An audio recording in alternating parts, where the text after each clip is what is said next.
I'm Dylan Stevens, and I set up the website for Dr. Barbara Thiering, who had a few published books that were very popular.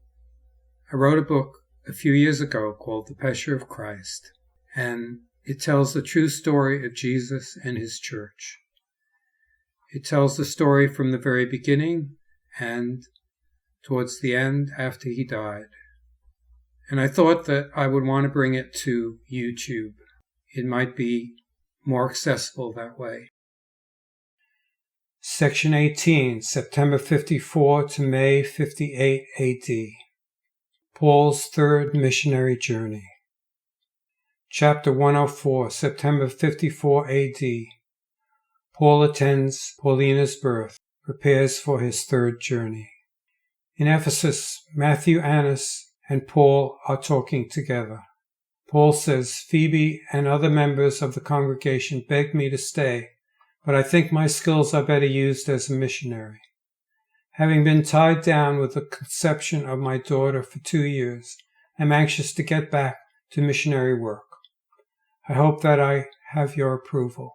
Matthew says, with Nero becoming emperor after Claudius, rumored to have been poisoned by Agrippina the Younger, who is the mother of Nero and the sister of Caligula, I have a bad feeling that we'll see another outbreak of family madness. As long as the riots are contained, you shall be safe. Paul answers, I plan to return to Antioch and then follow a similar route as my second journey that I took 7 years ago. These congregations are now well established, resulting in less confrontation. It is important to show that we still care about our converts. Matthew says, unfortunately, Apollos has changed his alliance to Simon Magus and Jonathan Annas. John Aquila and Priscilla have suggested, when you return to Ephesus, that you challenge him with your powerful oration skills. Next to letter writing, it is my joy talking to the crowds and debating with them. I will certainly accept this challenge. Chapter 105, March 55 AD. Paul is Bishop of Ephesus. Apollos is removed. John Aquila speaks to Paul. What I feared has come true, that Apollos has set us on a dangerous course. I convinced him to leave for Corinth. It would be good for our mission if you could be bishop of Ephesus for 2 years while I am gone. Paul says, I will be honored to do that. I understand that I will need 3 months of preparation, building up rapport with the 12 leaders of the married group that Jesus assigned to you as the miracle of the feeding of the 5,000. I've heard word that Peter and Jesus will be going to Rome to stay at my younger brother Clement's house in Rome. Bernice, who has a house on Tiber Island nearby, is now angry with her brother Agrippa II for rejecting the zealot requests for money. In the recent letter from Seneca the Younger, who tutors Nero, whose 18th birthday is this year, holds my letters in high regard, saying, I am also resolved to read them to Caesar, and if only fortune be kind, he may bring an interested ear to their hearing. Although I wish he had not done this, it does give us hope that Nero will be kind to our church. Paul is Bishop of Ephesus for 2 years, being well loved by his congregation and increasing in stature, becoming equal with Peter. As promised to John Aquila and Matthew, he made several trips to Cenchrea, near Corinth, to debate with Apollos and visit Phoebe and his daughter. Chapter 106, 57 AD. Felix kills Jonathan. Paul sends Phoebe to Rome. Phoebe visits Paul at Ephesus, holding Paulina, their daughter, aged 2, saying, I was concerned for you, as it is rumored that Procurator Felix was the one who had the Sicarii murder Jonathan Annas, and many believe you had a part in it, but I know you are innocent. Paul kisses both and says, Phoebe and my little Paulina, how beautiful you look. I did incriminate myself when I wrote that I wanted the thorn from my flesh removed, cleverly referring to Jonathan's crown of thorns as a Sadducee in 2 Corinthians 12:7. Phoebe says the zealots of West Manasseh having been started in 44 BC, will be celebrating their 100th birthday in the year 57 AD, and with annual fees would be worth 500,000 pieces of silver. And how much will I be worth on my 40th birthday this year? That is easy, the price of a son. Paul says, yes, your next betrothal is tomorrow. I look forward to it. I have a favor. Would you accompany Jesus and Peter to Rome, taking a copy of my epistles to the Corinthians, with Jesus' additions, and give a set of them to Seneca, then returning back in time, I hope, to be in each other's arms in Troas. Phoebe says, already trying to get rid of me. Of course I will do it. Does this have to do with your Peter envy? I suppose, but you know how much I want to go to Rome. Chapter 107, 57 AD. Vesely acts of Peter. He travels to Rome. Jesus, Phoebe, Peter, and Luke board the ship for Rome. Jesus says, Peter, you have a hard task ahead of you because Simon Magus is well known in Rome. He even claims that a statue on the Tiber Island Bridge, which says Simon Deo Sancto, is dedicated to him. Peter says, I am not afraid of him.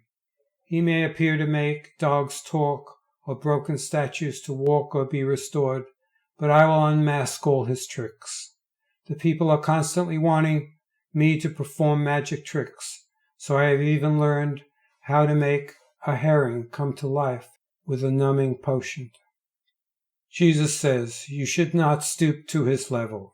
If you preach the gospel with a true heart, you will find that people will see miracles because they want them to be. People need hope.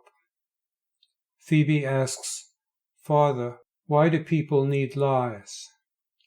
Jesus answers, people have grown up with stories of gods that have survived death like Osiris, Mithras, Dionysus.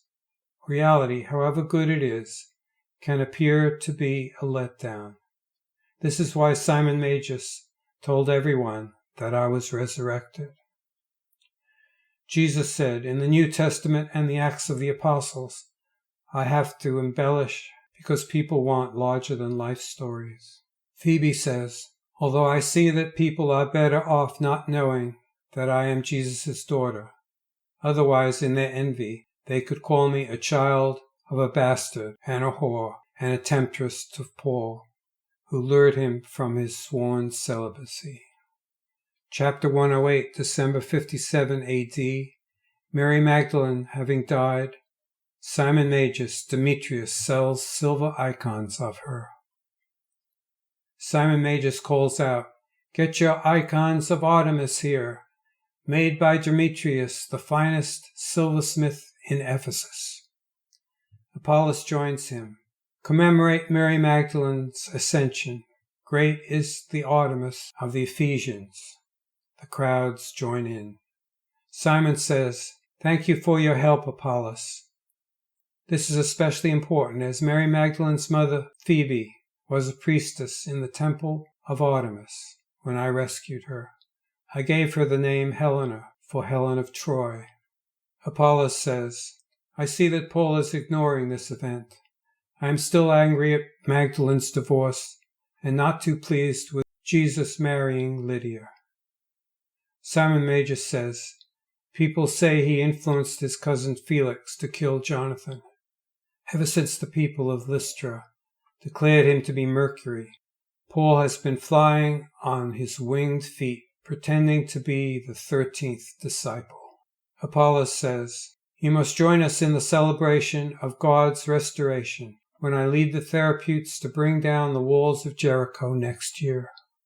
Simon says, you must not trust Felix. He is a friend not to be trusted. He will act with violence, as Florus did with Thetis. Chapter 109, March 58 AD. Joyous reunion of John Mark, Eutychius. In Troas, Paul meets with Phoebe, having returned from Rome, and 3 months later is assured that the pregnancy is viable. In the evening, Paul, standing on the 3rd story of the church, is giving a sermon. If I speak in the tongues of men or of angels, but do not have love, I am only a resounding gong or a clanging cymbal. If I have the gift of prophecy and can fathom all mysteries and all knowledge, and if I have a faith that can move mountains, but if I do not have love, I am nothing. I will give all I possess to the poor and give over my body to hardship that I may boast, but if I do not have love, I gain nothing.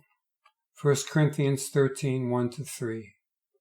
Paul talked into the midnight. Eutychius was sitting in the congregation, and having fallen asleep after a long trip, fell off his pew, making a loud racket. Paul calls out, "Is that person hurt?" John Mark answers, "No, my dear friend, I know that I once did fall from the place on which you were standing, as if dead. But now that Magdalene has passed on, I have returned." Paul comes down from the upper floor and embraces him, saying, "It is a joyous event to have you back. Yet you still have life.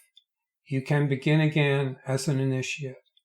John Mark says, "I was always torn by the decision to leave you, as I could have had Philip watch over Magdalene."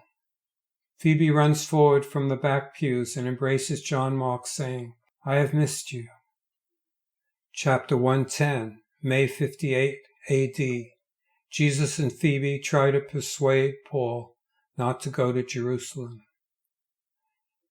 At Tyre are Jesus, Luke, Paul, and Phoebe. Phoebe says, "Jesus, I do not have a good feeling about Paul going to Jerusalem. Matthew has warned, as soon as he sets foot there, he will be arrested." Jesus says, "I have tried to convince him not to go, but he has insisted. You know how stubborn he is. He is like Saul of old." Paul tries to comfort her. "Your weeping and crushing my heart with sorrow does not help. I am willing to die in Jerusalem if need be. To not do so will make me look guilty of Jonathan's death.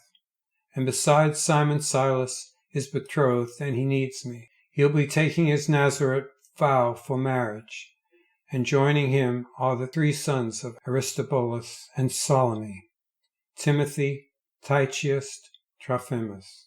They are important for our mission, and Timothy is Agrippa II's adopted heir." Phoebe says, "But what if you are imprisoned? Then you will not get to see your child in September." Paul kisses Phoebe and says, "The ship awaits. I promise to do everything to speed my return." He walks forward to the dock and boards the ship. Jesus and Luke follow. Phoebe is in tears. Paulina runs after him and Phoebe grabs her before she falls. "We will see him soon, don't worry." Paul kneels on the bow of the ship, saying, "May God's will be done." Next is Section 19, June 58 to 61 AD. Paul is imprisoned in